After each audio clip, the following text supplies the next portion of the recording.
Yep. All right, that looks like it is actually working. Fantastic. So, welcome to another episode of PKs on Air. I think we are marking actually episode 21, if I'm not totally Wow. mistaken. Time flies when you have fun. I think this is what they actually say. And I think it's also quite crazy if you consider. And we had some breaks as well, right? So for True. how long we actually have been doing that, and I think it also kind of marked a bit of the start of this entire COVID craziness. So yeah, interesting. Considering that this is now over 20 weeks, crazy. Oh. Anyhow, glad that you are all tuning in. Glad that you are back as well, Dominique. I mean, not Hello. that it wasn't fun to have Kevin on the show. I think we had a really good conversation around the study that the guys from Resignal did. So in case you might have missed that, so Resignal did this fantastic ecom study, in this case mainly centered around the UK. However, there was a whole bunch of really useful insights in there. So they should be in the show notes. Show notes are available on the PK's website. So pa.ag/notes,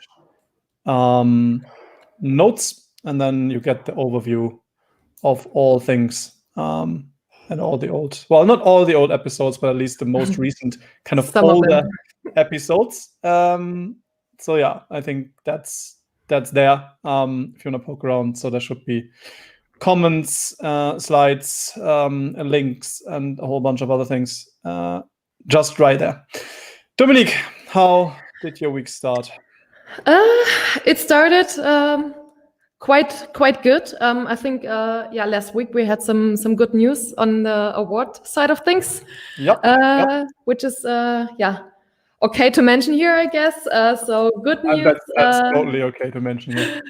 I think bragging as is well. always a good thing. No, agree. I mean, to be fair, I think Kevin had a quick chat with Kevin around that as well, and I mean they were also quite successful. So True. Yeah, no, I think totally fine. I mean, it's your show; you can do what you want, right? So it doesn't really matter. Doesn't really matter. No rules to be followed. That's true. Yeah. All good. Yeah, but I'm thinking about. I think we were also planning or talked a few episodes before about an award episode. I think maybe we can schedule that in for some of the next weeks. But yeah, so the rest is fine. Planning resources for the last quarter of the year. Is so the Q4, huh? Yes, time is running, and yeah, like every quarter of every year, or every last quarter of every year, it's like super going crazy. So yeah, looking forward to ending or closing that year, and then going straight forward to the next one, right? Yeah, absolutely. I mean, I guess on the other hand, it's also a good thing, right? So I think we had it earlier as well. Like, there's a whole bunch of still, of course, restrictions and implications, and like all the countries, including Europe, are differently dealing with it. But I think at the end of the day, most of the companies somewhat realized also that they kind of have to deal with it, and that I wouldn't say life goes on. That shouldn't sound like that, but I think, well, I mean, there's still companies out there that are crushing it. On the other hand, right? So, and I mean, we recently won, I think, some super exciting accounts. And those clients are just, I mean, they are massively benefiting from the entire situation in a positive way. So I think for us as marketers, there is still plenty of work to do, I would say. Speaking of which, I think this is fantastic that I have my own show. I can do all the shit I want. Anyways, speaking of which, if you are looking for a job actually in performance marketing, I think this is now perfect placement here.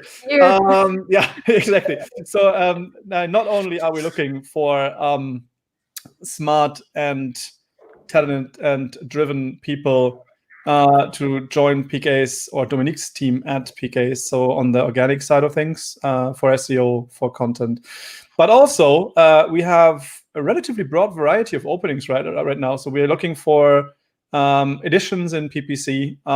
We're looking for additions in some of the more like back office functions, if you so will. So, well, if you feel it would be a good time for you to have a discussion about a new opportunity, then absolutely make sure that you kind of drop us a comment or email our HR team, hr@pa.ag. They are there for you, or jobs@pa.ag, either way. And let's have a conversation. So we would be very much delighted kind of if and when and how and whatever. Like if you look for it, let us know. I think that might be a good Christmas present for yourself, if I may say. Yeah. But no, yeah, awards definitely a topic that we wanted to kind of touch on in the future. I think also like not just because of winning them, but because of like how can you utilize as a marketing instrument, some of the motivations and reasons behind it, etc., etc. So I think there's a whole bunch of quite interesting things. Yeah, also there's a bunch of conference preparations going on, which is interesting as well. I mean, the trend of virtual events somewhat is continuing, I would say. There's a bunch of, well, I wouldn't say new things coming up, but I mean, there are some new things. There are some just more established players that are moving or had to move, I think, to more virtual ones. So I'm just currently preparing a session for our friends Universum, part of the DAL network. So they do like the SEO event so actually my session is on the 30th of October. So if you wanna join, it's free to attend. Actually, we will be adding the link for the registration to the show notes as well. So if you wanna join and kind of go into deep dive into kind of SEO for e-commerce, so more like the issues and challenges that are somewhat centric to when you run shops or like dealing with e-com platforms in general, I think you could probably say. So that's 30th of October. And also quite excited about a session that is next year, actually. So 2021, 12th of February, there's going to be a pretty massive lineup at the SEJ Summit, so Search Engine Journal's virtual event. I think took place already last year as well, but had a super strong lineup, and this year as well, kind of the who is who. And I will be doing kind of a joint session together with Bartosz from Only. We're gonna be kind of dissecting and getting very, very deep into core web vitals, web performance, and a whole bunch of other things. That one is not entirely free to attend. Don't ask me about the price, but it's relatively and reasonably cheap. I think it was less than $100 now for like a 2 days, quite massive lineup. So I would think it's definitely worth it. So that's coming as well. And I believe there's also I think this is still this year actually happening. And well, early November, I think 5th, if I'm not mistaken, the SEO Day in Cologne is a hybrid event in this case, or at least it's planned to be a hybrid event. Let's put it that way. I guess pending on governmental regulations and restrictions that might or might not apply. But I know that the team there is looking into a hybrid solution, some purely like online tracks, some with like in presence, or in person presence, so to say. So yeah, I guess that shall be quite interesting to see how that entire industry is developing and evolving. And I think also then in Q1 there's again SMX Munich coming up with at a more regular date. So I mean, for those of you who are familiar with SMX Munich, it's usually happening in March, end of March, very early April. So that's coming up as well. And I believe also part of that, and I'm sorry I don't have my full schedule in my mind, but I think there's also kind of a sub-event that they are running, which is called Search Seekers. So Search Seekers is a bit of a different format, usually 2 speakers on a day, and then Q&A kind of to the end of it. So that is also, I believe, I mean, it's going relatively regular every, I might think 4 weeks or something. Not too sure about it, but I'm going to look it up for you now. I think it's a month. The next one is actually tomorrow, which is yeah, you're right, it's monthly, which is more on the paid search side of things. And then on the 25th, I am actually going to share a virtual stage with none other than my very good friend Tom Anthony, which shall be also quite interesting. Frankly speaking, I have no clue yet. So it's gonna be interesting. That's a promise. So yeah, busy end of the year. Lots of things going on around education. So if you are somewhat kind of stuck or bound to home office for whatever reason, then I think there's still plenty of opportunity for education going. All right, so much for some housekeeping and some more general things. I think we had said actually two weeks ago when we kind of touched on, or you kind of touched on the more like international angle of content and specifically localization and a lot of the challenges and issues. Again, if you have missed that one, that is also live on our YouTube channel.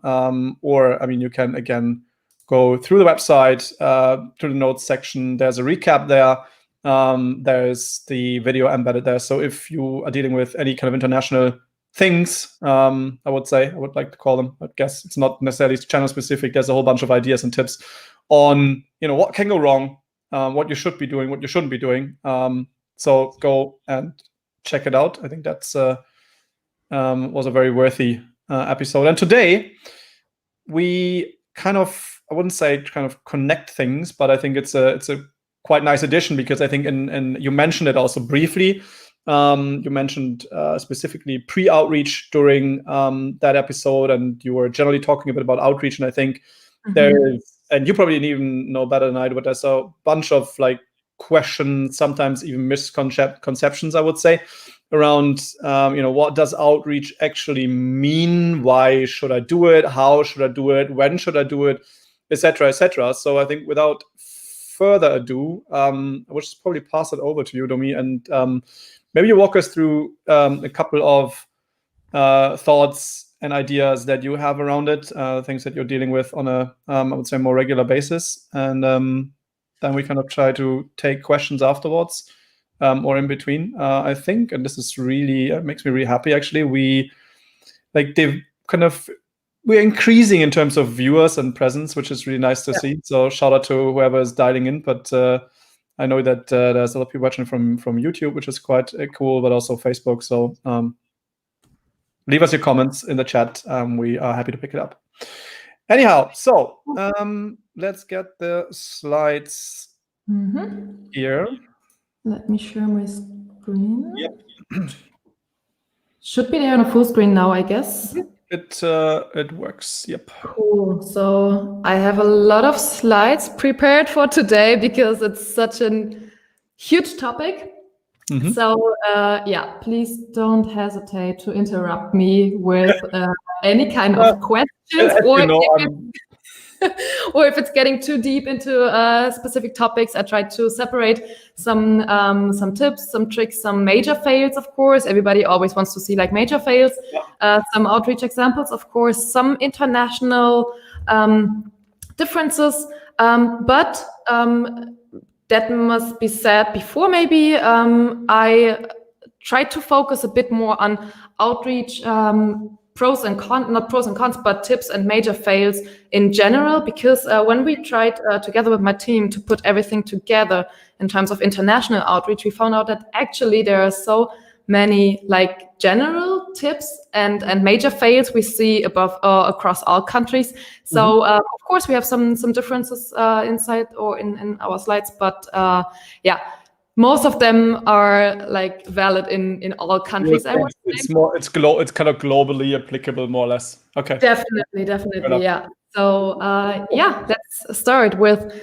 the most important thing I can say today is like give value as well as asking for it. I think that's of course valid in all markets, in every kind of outreach you are doing or planning to do. Whenever you reach out to any kind of person, if it's a webmaster, an editor, a journalist, whoever, please always make sure whenever you want something from them, like, I don't know, get your campaign featured in media, on any kind of magazine, you need to make sure that there is a value or an added value for the target page. So this is something you should always have in mind whenever you write outreach emails, whenever you have phone calls and presenting your campaign pitches. This is the most important thing ever.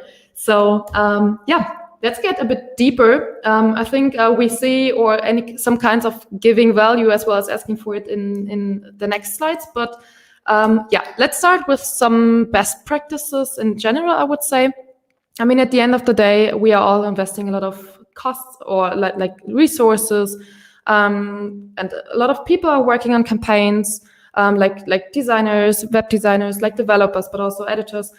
We are doing a lot of research. It can be very time consuming to prepare like large scale content marketing campaigns. So everybody wants to see the campaigns for, even you are working in-house or as an agency, you want to see your clients' campaigns on large media, right? So what is important there? Of course, when the content is good, that's important here to say, of course, spend also not only time on research for your content campaign, but also spend time on prospecting. So be creative in the field of prospecting, be creative whenever you search for target pages. Not only try to work with your own network, but also keep always researching for some more, use software solutions. I show a bit later on, but also, yeah, be creative over there. Then, of course, make sure that the content is relevant to your target audience. I think when we talk about content outreach and you want to get your campaigns pushed into media, the most important thing you have is your target audience and your contacts and your network you build up within years, maybe. So make sure to not burn the contacts with getting in touch with them for unnecessary or irrelevant content or outreach emails. Write succinctly, of course, here as well, which is also important for content creation at all or in general.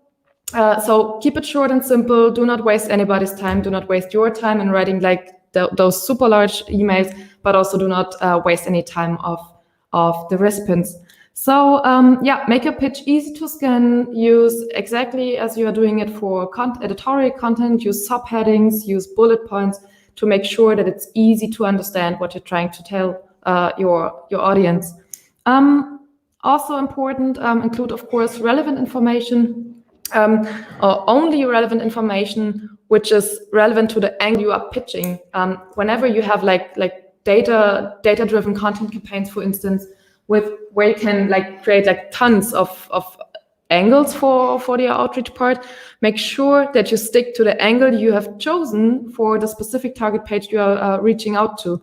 Of course, be sure to follow up here, not too much. So I think 1 or 2 follow-ups are okay. More, I wouldn't suggest that.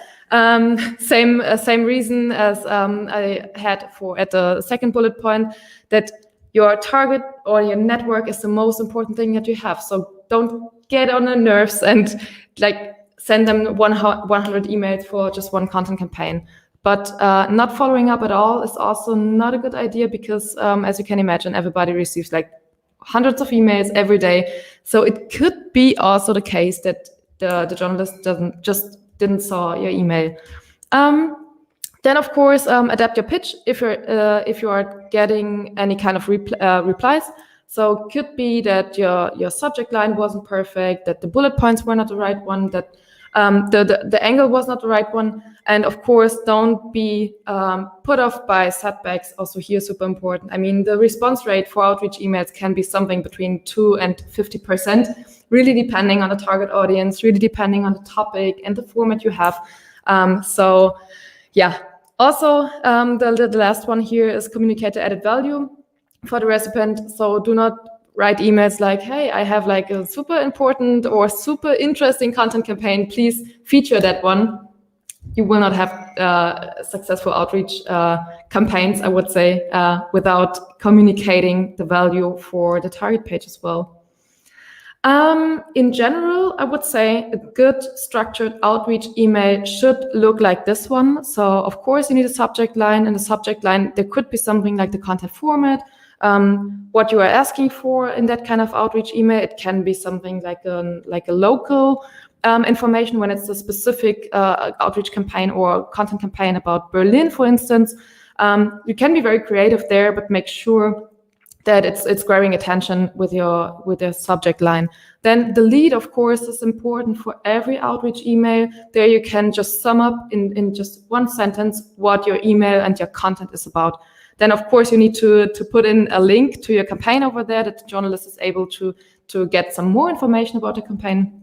Then followed by the results of your campaign, which means whenever, especially when you work with data-driven campaigns and any kind of desk research or have like a lot of information there, you should have with some bullet points, for instance, show the most relevant results over there, followed by the methodology, of course, to make sure, especially when you talk with journalists, that it's like validate information, validate data you used for your campaign here. And then if possible, an expert quote is always good, especially so the bigger the target page is or the media outlet, the more important is it to use like expert quotes. It can be somebody from the company, it can be a CEO statement, it can be an external expert quote from an expert which is in the field of your content campaign. And I found, or it's a bit older, I think it's a presentation from 2019 from Alex Cassidy, which I highly can recommend. It's shared on LinkedIn, but here's the link inside as well. It's a super interesting presentation where he goes through all those structure elements of an outreach emails in detail. So please check on the presentation. I think it's 1 year old or something around that, but still super relevant and still true. Yeah, major fails. Of course, there are some. We collected some major fails we saw during the last years while doing research, but also some major fails we did by our own while learning or working with new industries or new verticals, new clients or whatever. Of course, burying the lead, so not opening with the most important information will kill your response rate 100%. So if it's not clear from the very beginning what you are asking for and what your campaign is about, nobody will continue to read this email. Not researching a journalist's speed and sending irrelevant, or I hate that word, is also some of the major fails. So please do your homework. Try to understand what the journalist cares about, which kind of stories is he publishing on a general basis, let's say, for which kind of magazines is he writing his articles, and do not try to get in touch with every content campaign for every journalist you have in your network. Yeah, thinking your pitch is more newsworthy than it is can happen, of course, but make sure. That's probably a classic, right? I mean, I would imagine. Definitely. So, yeah, I mean, of course, not every campaign is extremely newsworthy. That's for sure. But especially when it's not newsworthy and you want to push your campaign into media, then it could be also, of course, an educating content campaign or a super entertaining content campaign. So make sure to focus on what your content campaign is about. And yeah, if it's not that newsworthy, do not try or do not act like it is. Then, of course, the curse of knowledge. I think we all know that. If you are completely into your content and you have done the content creation and the research, it could happen that you are not able to explain via your outreach email your idea and the content concept, so that it could be that it's not possible to understand for non-experts your content ideas. So also here, same as we have for content creation, please challenge your outreach emails, give it to another person who have not been involved into content creation to make sure that it's easy to understand without like writing a book for your outreach email. Yeah, giving up before you've tried enough angles and not following up at all is also some of the major fails. Trying and testing is super important when we talk about outreach. So trying different angles, sublines, body contents, bullet points, core results, and everything around that, and not following up at all is, of course, a major fail, I think. And taking too long to respond to media requests, also a major fail, because as we all know, sometimes or many journalists do not have that many time. And if they are interested in getting anything about your campaign, like additional material, images, statements, or whatever, you should be super, super fast, because it could be that they make sure to give you a small spot on their editorial plan for maybe tomorrow. And if you're not able to reply super fast and give them what they are asking for, it could be that the spot is just the spot in the editorial plan is just gone forever. So also here. So is that like your timeline? So is that well the requirement is kind of to reply in within like 24 hours, or what's kind of the benchmark that you're using? When it's about like requests, media requests, when they ask for additional images or statements, there are our policies like every email must be answered within 24 hours. Because we had that in too many cases that they saved us like the small spot in the editorial plan for, I don't know, today in the evening could also happen. And then if you're not able to answer that fast, it could be gone. So also here, maybe it's not purely about outreach, it's more about the preparation. When you work on the content creation, prepare something before you do the outreach part. So you need to collect statements before that. You need to have... Otherwise you can't deliver, right? It will not work. Or if you need, like, I don't know, an unbranded version of your graphics or whatever, it's not guaranteed that the designer has time now to update your assets, of course. So preparation is key. So would that mean that you would then be like doing both versions anyways, just so you have it, or how would you approach it? Okay. Yeah, definitely. Whenever we work with like sharing assets, like the infographics or any kind of assets we can share with media, we prepare the branded and the non-branded version for that one. Yeah. Okay. Cool. Also about major fails. Here's a small example. It's not an outreach email from PKs. It's an email. There we tried something very interesting, I would say.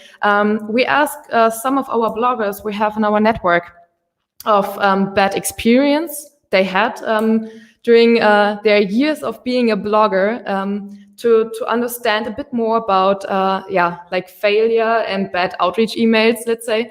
So that was super interesting.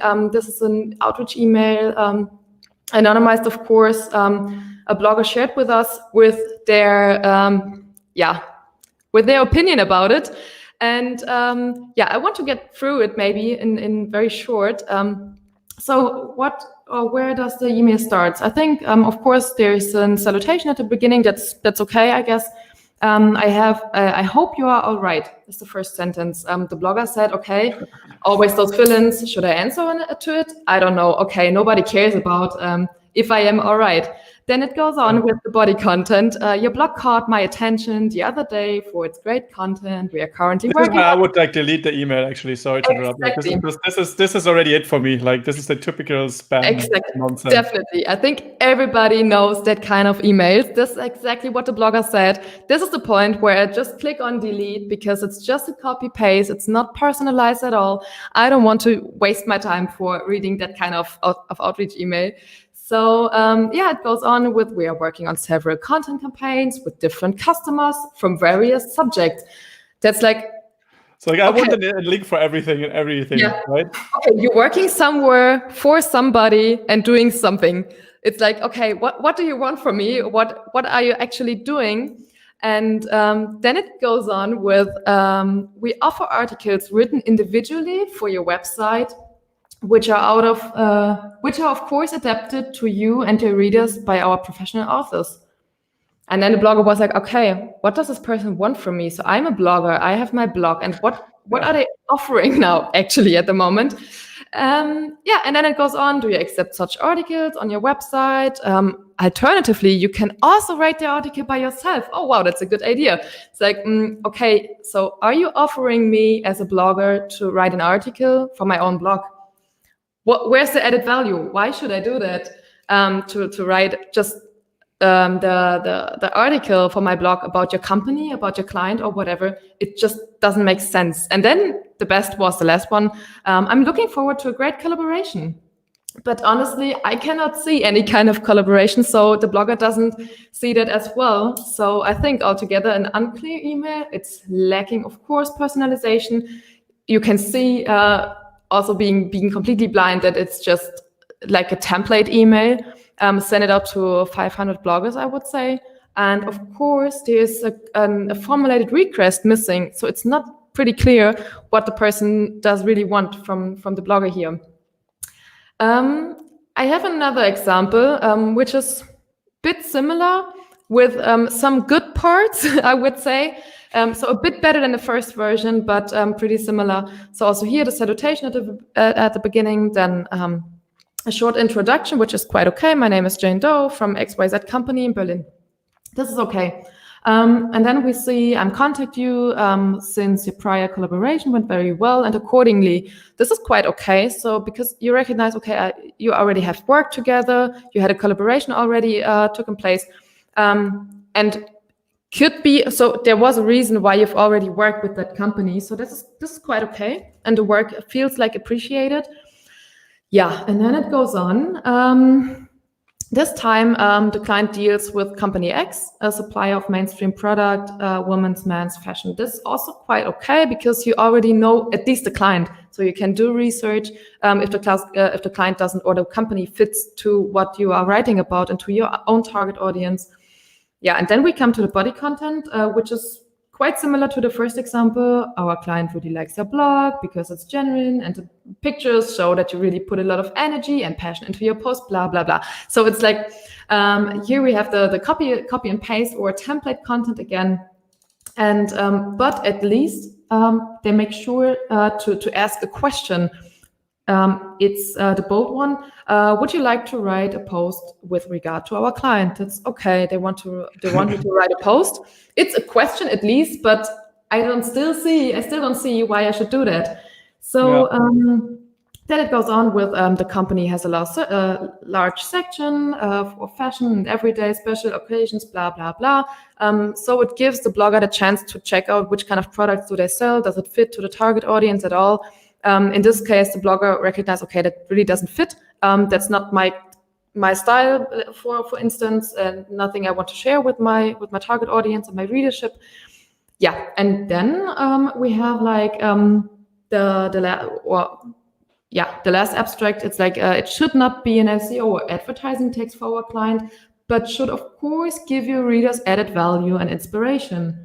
Yeah. In general, we are open to your suggestions. Something like you did last time for company Y, and would be great this time too.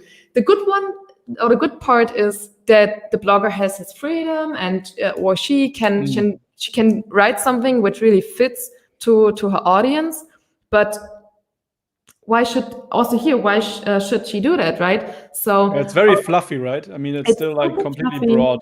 Exactly. She doesn't know if at least it would be a real cooperation, like, hey, we can send you a voucher or something about 500 euros and you can order something out of our shop and then you can try and test it. Then there would be at least a value, not for her readership, but for her at least. But there's just nothing. That's the offer is, would you like to write a post about our client and publish it on your blog? Why should anybody do that? And exactly, there's still like no motivation for me to do any of that, right? Yeah, exactly. And here as well, would this new cooperation be feasible for you in general? If you're interested, we will send you more information. So exactly the same. It's not really a cooperation. It's just please write for something. Yeah. Definitely. So it's maybe a small reminder to my sentence at the very beginning: give value as well as asking for it. So there is no value at all. So click on delete and on to the next one, I would say. So then we have some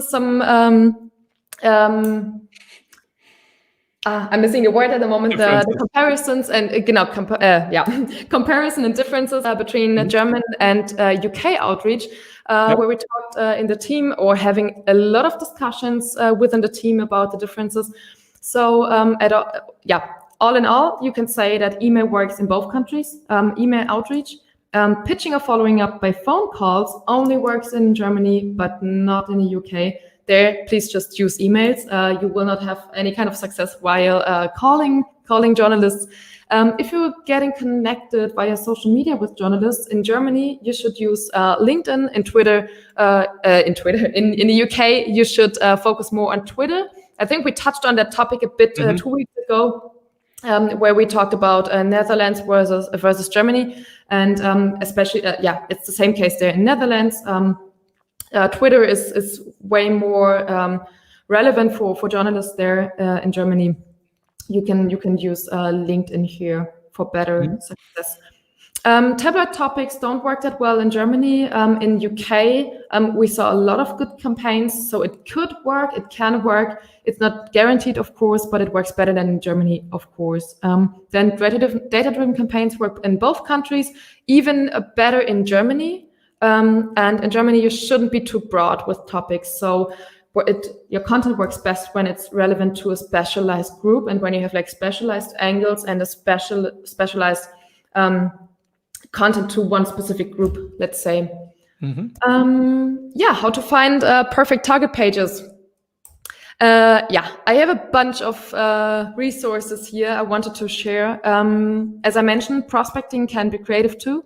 So try to do brainstorming also for prospecting, because there are so many different ways to find the right target pages. Of course, the first way should be always to work with your existing network, but it's not in every not possible in every case, because of course you work with different kind of topics and different kind of target groups. So you always need to research for new ones. What I wanted to share in general is like for national news, for instance, when we talk about the UK, you should use, here's a link to Wikipedia, where they listed like all of the UK national newspapers, which is a lot, of course, which is super helpful to use that one to have a better overview, and to, after that one, so collect everything in your CRM and then collect for specific contact information. For local news, of course, you should always use your search operators and search for instance, Leeds News or Berlin travel, whatever. So local news and local research is super helpful here. Google search operators in general. I found an article, I think it's from last week's, from Siege Media. I linked it here, or left the link over there.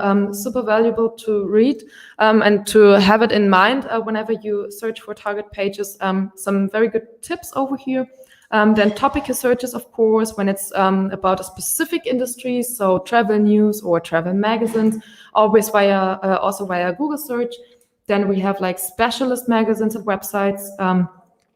Here I linked to two resources, All You Can Read and All Top, where you can search for specific industries and also niche sites.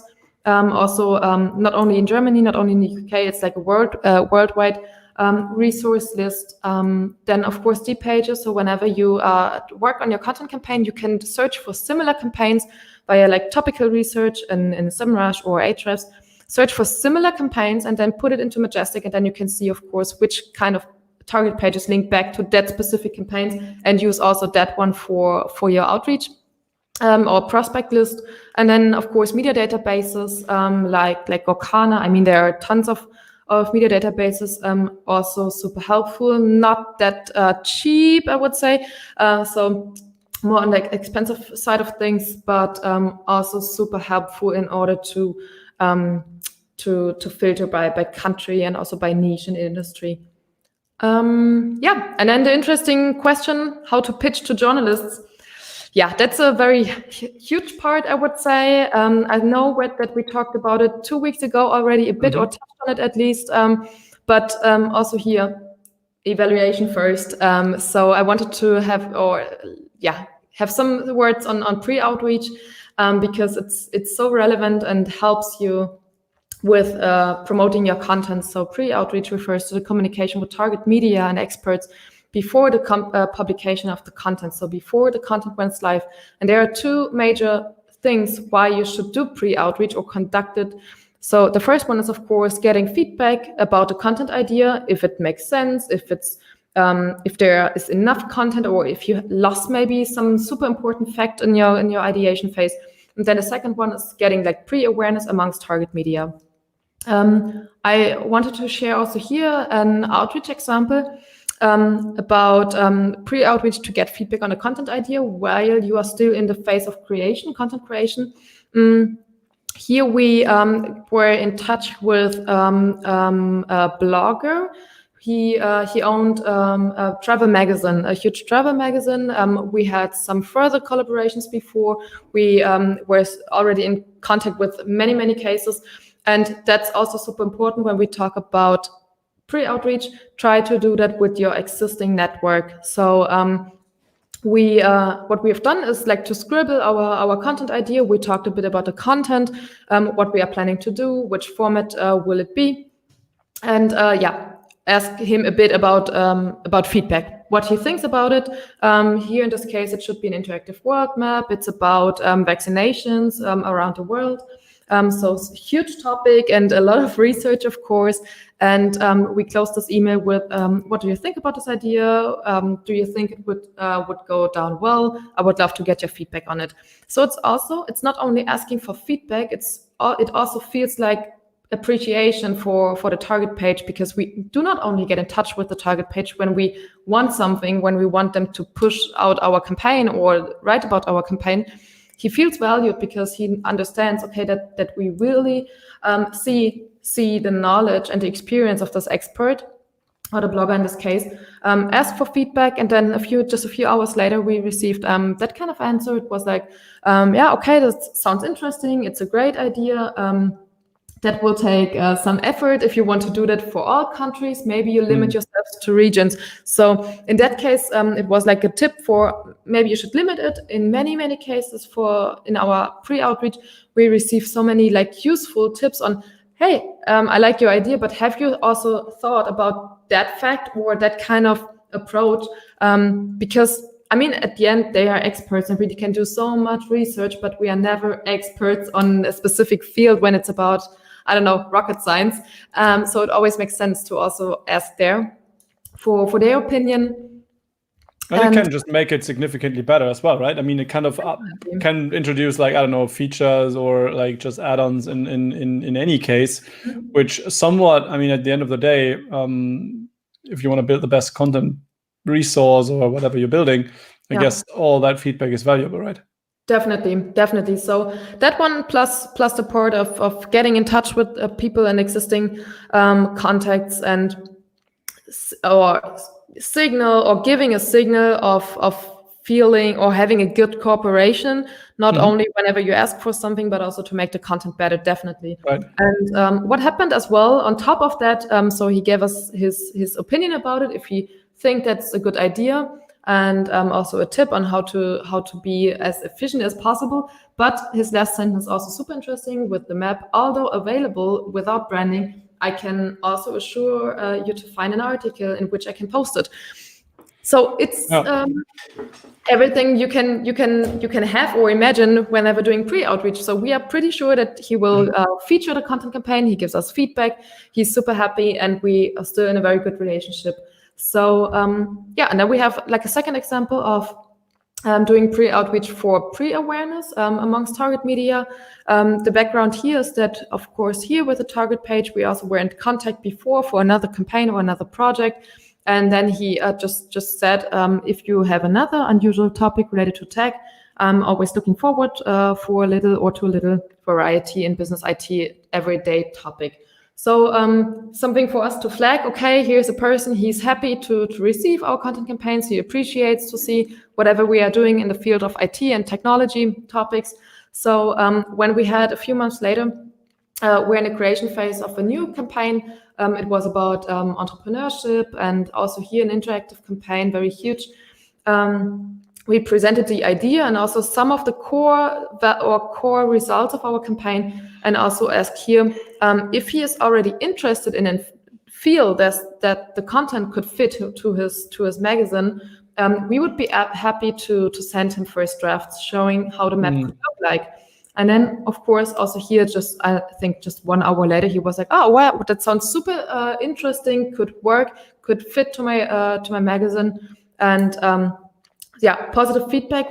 We sent him the drafts with our core results. We have some raw data, and after that one, we also offered him to give him like the real raw data Excel file before the content went live, to make sure that he has like exclusive content offering.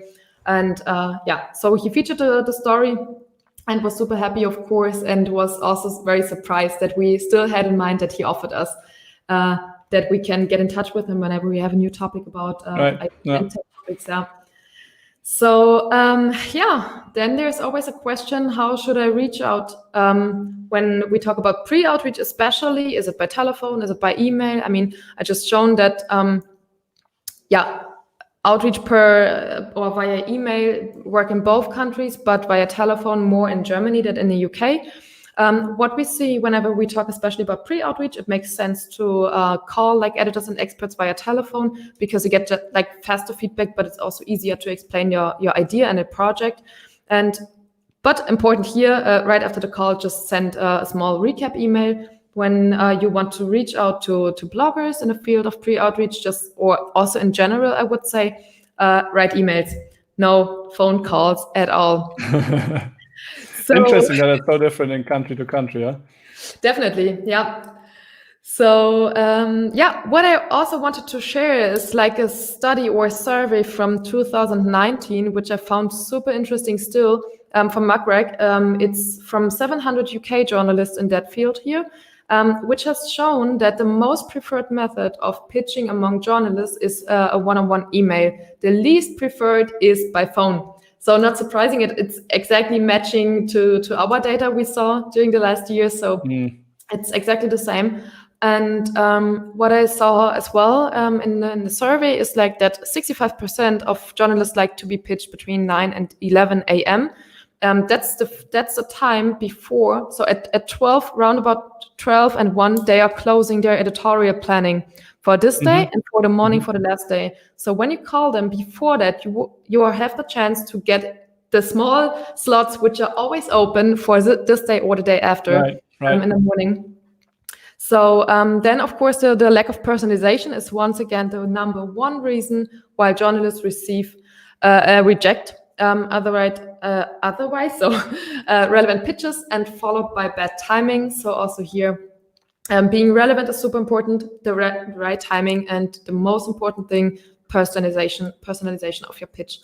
Then also what I found interesting is that the length of your outreach is important here, or has an impact on your success rate. So 61% of the journalists prefer under 3 paragraphs for one outreach email. So again, please keep it short and simple. Do not write books in your outreach mails. And then what we saw is that 73% of journalists are okay with receiving a follow-up. So that should be also quite okay. And 76% of journalists are more likely to cover a story if offered as exclusive. So here again, pre-outreach is super important. Get your data together before, maybe when the content is still in the development phase, when it's being interactive or something around that, then take the time, do pre-outreach and offer your content to the most relevant target pages you can imagine in your field. Just a small summary, I would say, about outreach via email, do's and don'ts. The most important things, I mean, we shared a presentation afterwards anyway, so I don't want to go through everything, but the most important do's for email outreach is, of course, mention added value, give something back, establish a relationship. If you do not have a relationship, try to establish it. So do not get in touch with asking for something, but otherwise introduce yourself, introduce your company, introduce what you are trying to do. What is content marketing, for instance? We have so many like weird answers or replies from journalists who are like very confused about, okay, what are those content marketing people are doing? So before we had like the PR people sending us tons of email. Now it's the content marketing people, but everybody is creating content, but the journalist is or should create the content. So it's super important here to make sure that there's no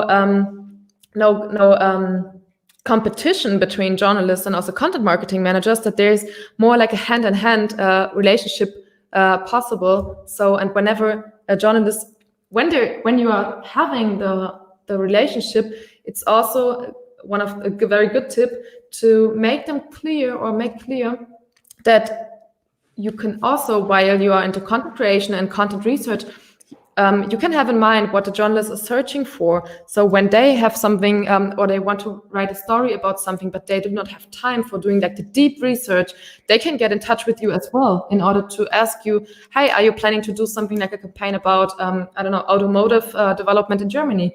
Then it could be also super helpful here.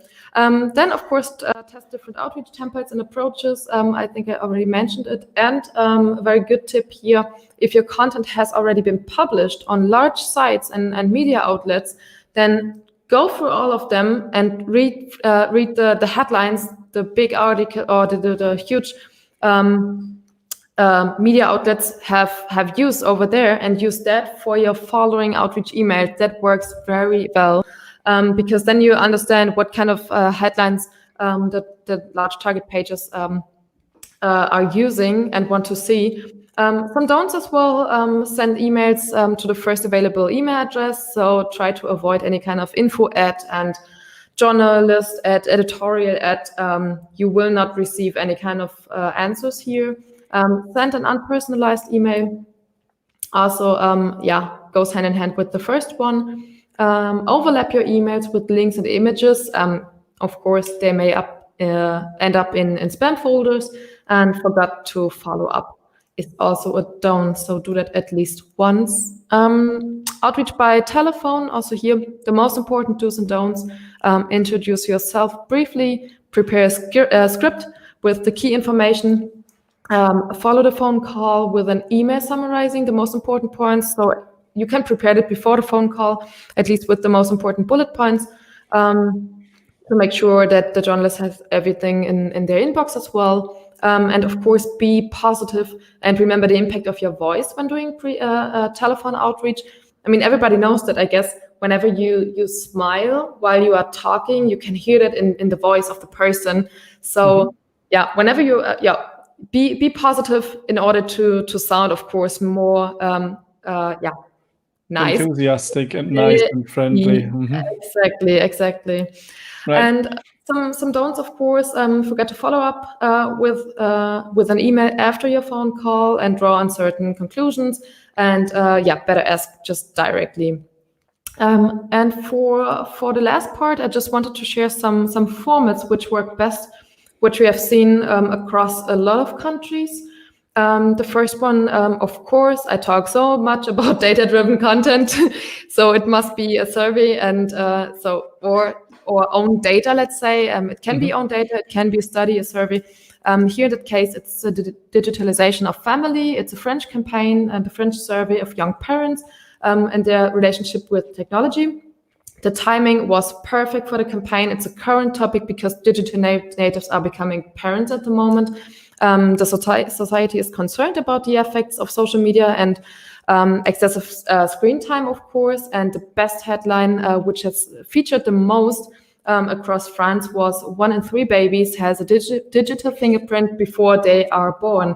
So this is a headline we created out of the data and then has published in all the big media over in France. Then another example I found, it's not one of our campaigns, but was also quite successful. So everything in terms of index, rankings, and leaderboards work good as well. So here it's the UK's most affordable university towns. So sounds very, very easy, of course. Here it's about the UK's top 50 universities. They were ranked accordingly to affordability. The answers are, no, not the answers, but the content answers. Very important questions, of course, because the tuition fees in the UK are super high, as we all know.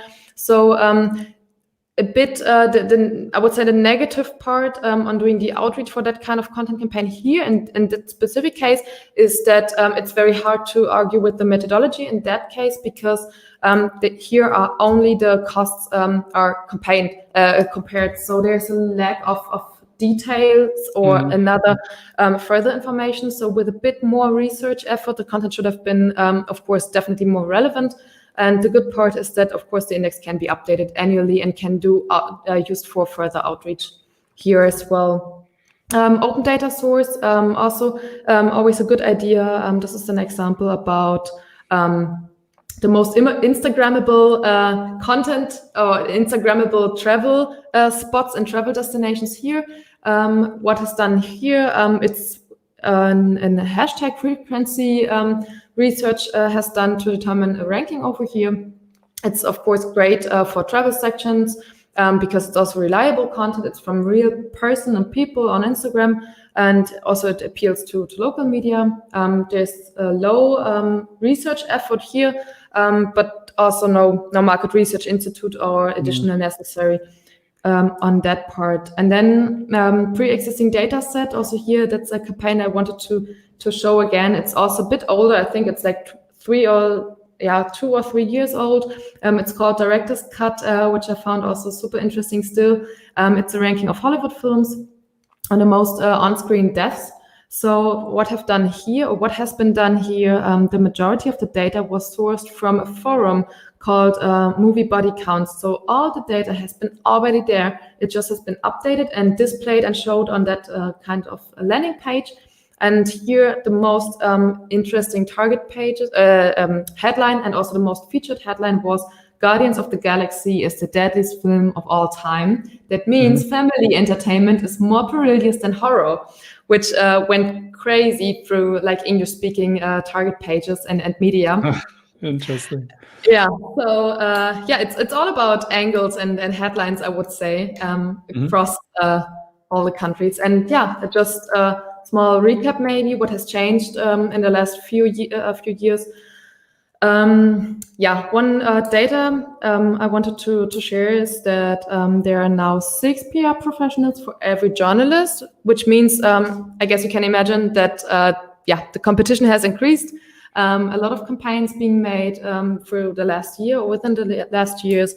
Journalists receive a lot of outreach emails. Outreach has become more sophisticated. A lot of SEO agencies are acting more like PR agencies now, or using like PR measures. Concepts needs to be original and well executed, of course. And of course, only a new methodology or only a good or new format is not longer enough. So the campaign must tell a good story. I think it's all about the story. It's about the angle, and does it really fit to the target pages? And that all looks not that easy for the future of outreach, but great campaigns still get covered. This is what we see. It's not that a game of mass email, of mass communication. It's a game of having like personalization and good storylines, I would say. Yeah, and that's it for now. Very nice. Yeah, I guess that's probably true, right? I think you could easily say that the effort that you need to invest into a campaign, or like on the production side of a campaign, probably that has significantly increased, I would imagine, right? It feels to an extent that like you kind of doing like more project management when you do a campaign than anything else, right? It's just way more complexity, a lot more moving parts involved in comparison to years ago, maybe, right? Of course, yeah. It's about having more. The preparation period is so long. So like having the research for the content part, having a lot of people involved, and especially when it comes to international campaigns. I mean, we have talked about it two weeks ago. It's about like scaling content on an international level. It's like you need to be or have that much knowledge about target pages and target audience, of course, have to have a deep understanding of how media networks work, but also what are people interested in, what they want to see. So there it comes to pre-outreach, of course, again, where it could happen that people say, okay, I'm not interested at all. Or it's nice that you are planning to do that, but I've seen that 100 times before. Then, of course, you should go back to the drawing board and develop or adjust your content campaign. it's a lot about the content creation part, but also like everything in terms of research, I would say. Yeah, and then some of being original, right? I mean, because as Yeah. I said, like if I've seen it like a million times, Yeah. then I mean, what's the value, right? So Yeah. Exactly. Well, but as you said, I mean, on the other hand, you can like if you do it properly, you see significant results and strong output. I think what you were saying, I mean, the SEO agencies becoming a bit more like PR agencies. I think you could also argue the other way around, like when we were talking about it a couple of weeks ago with like UX becoming a part of SEO or SEO becoming part of UX, right? I guess either way, it's just like that channels are just getting more together, and I guess the like especially SEO kind of was always somewhat like very much tied into different disciplines or sub-disciplines or either way. So I think this is just a trend that we see continuing, and therefore, as you said, like the complexity around it will probably going to change, but the impact, if done right, is still there. I think that was something that Kevin mentioned last week, actually, now that I recall. We said, well, like, because we were talking about one of their campaigns that got like awarded, and he said, well, first and foremost for them, it's also about like the ROI that a campaign can drive. And I guess that's a similar approach to what we are having. Not so much just solely links or something, more like from a bigger picture perspective, really. Yeah, definitely. I mean, that's also, I think, I'm not sure if I have shown that, but our like typical framework of the process of a content marketing campaign, it all starts with the research part. And that also means like having doing the prospecting part and what do we really need, what our website or domain needs at the moment, what kind of KPIs do we have, and what do we try to achieve with it, right? And depending on that, you can clearly structure how much should I invest in that kind of campaign into content creation, but also in the outreach part, and do I should do something like a traffic campaign out of it or whatever. I mean, it's not only creating the content and then having like the outreach part. There's so much to do afterwards, right? Like everything around the content syndication, then we can push it out via social media. So there's a lot of steps or many steps to do afterwards. Depending on your goals, and the complexity of the campaign itself, right? So what does it extend into, etc. Yeah, really nice.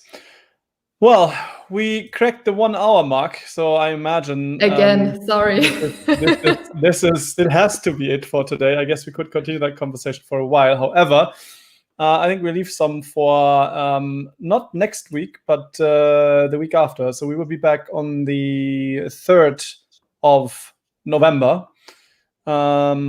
Same time, same day, just a 1 week break next week. And we're going to be announcing topics and time and whatnot on our social channels as usual. Thank you very much for dialing in. Much appreciate you spending the hour with us. Dominique, thanks so much for sharing all the insights and data points and examples. I think, as always, so show notes are below. We put them up there. You will probably have that today or tomorrow, either way. And with that, we wish you a fantastic rest of the week and hope to see you all in 2 weeks' time. Bye-bye. Thanks for dialing in. Bye-bye.